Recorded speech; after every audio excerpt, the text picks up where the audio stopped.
here for sellers. Sorry. All right, here we go. So let's talk about sellers. The biggest thing is list early this year. And the reason I say this is there's a lot of inventory over the last 2 months that came off the market. I'll show you here in a second. And you're going to see a surge of new inventory come on early. And without the buyer demand, we're going to have inventory start to stack up a little bit. So let me move myself out of the way here. You can see this. This is our active units.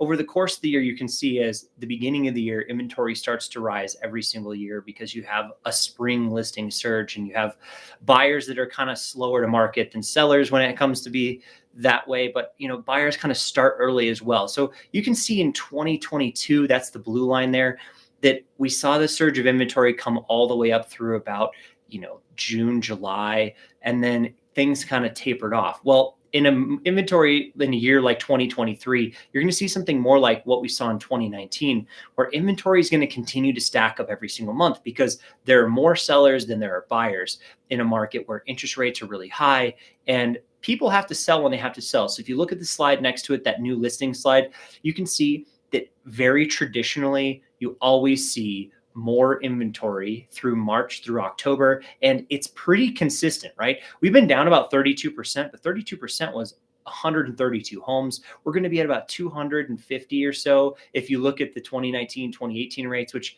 is probably pretty accurate for where we're going to land in January. And then we're kind of going to get off to the races from there. So unless buyers increase way faster, you still need to be to market early so you can beat a bunch of competition on the marketplace. Now, let's take a look at the next slide. This is my point number 2. So price it right, because when you're in a market with a lot of competition, if you don't price it right, it's going to sit, and the longer it sits on the market, the more likely you are to become stigmatized, right? So it's very important that when you put it on the market, it's buttoned up and it's priced right this year. And you can see here, I'm going to show you a little bit about market activity.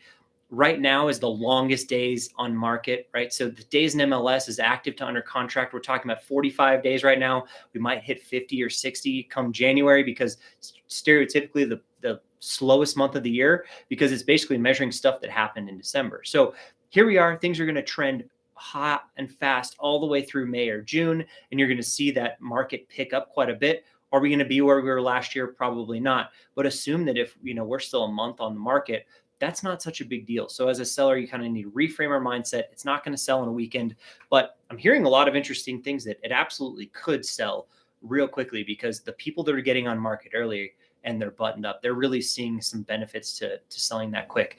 Now, in December, we saw the percentage listed sale price be as low as we've ever seen it before, at least in the last decade, about 2012 levels. This was the time for a deal for sure, but that's going to pick up really fast going into that January timeframe, because January, February, March, we really tend to see that rise. There's a lot of appreciation in the market. There's a lot of competition between buyers and sellers. So even if we have less buyers, we're going to see that trend more towards our normal rates, like what we saw in 2018 or 2019.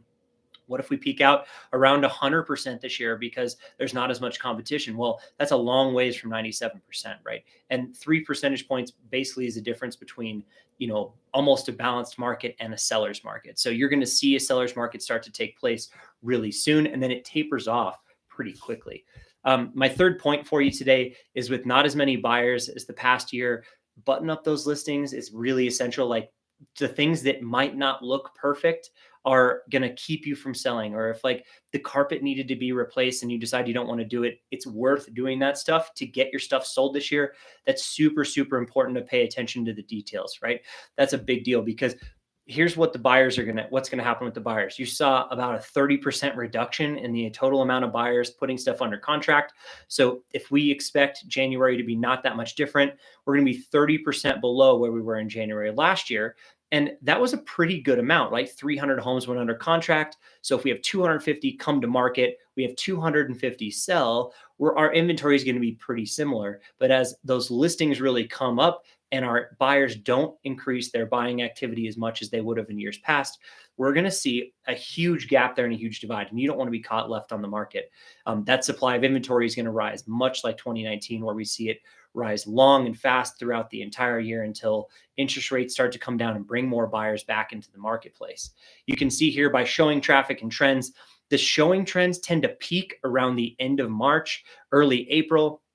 And then that was last year where interest rates started to rise. In a normal market, it might go all the way through about the end of April or early May, or even the end of May, depending on the year, where that's like the peak of buyer traffic. And it could last for a couple of months. All those holiday weekends or the dips in the radar there, but you're going to see it trend down from that April or March timeframe through the end of the year after that. So you want to make sure that you hit that big buyer surge at the beginning of the year.